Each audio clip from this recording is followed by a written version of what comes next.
अल्लाहु अल्लाहु अल्लाहु अल्लाह। बिस्मिल्लाहिर्रहमानिर्रहीम।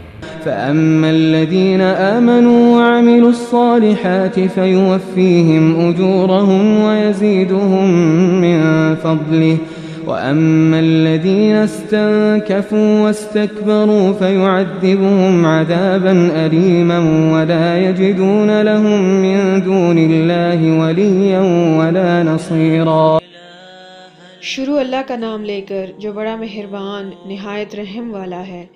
फिर जो लोग ईमान लाए होंगे और उन्होंने नेक अमल किए होंगे उनको उनका पूरा पूरा सवाब देगा और अपने फजल से उससे ज़्यादा भी देगा। रहे वो लोग जिन्होंने बंदगी को आर समझा होगा और तकब्बुर का मुजाहिरा किया होगा तो उनको दर्दनाक अजाब देगा और इनको अल्लाह के सिवा अपना कोई रखवाला और मददगार नहीं मिलेगा। हदीस नबवी सल्लल्लाहु अलैहि वसल्लम है, रसूल अल्लाह सल्लल्लाहु अलैहि वसल्लम ने फरमाया, अल्लाह अज़्ज़वजल फरमाते हैं, तकब्बुर मेरी चादर है और इज़्ज़त मेरी आज़ार। जिसने इन दोनों में से कोई एक मुझसे छीनने की कोशिश की मैं इसे जहन्नम की आग में डाल दूंगा।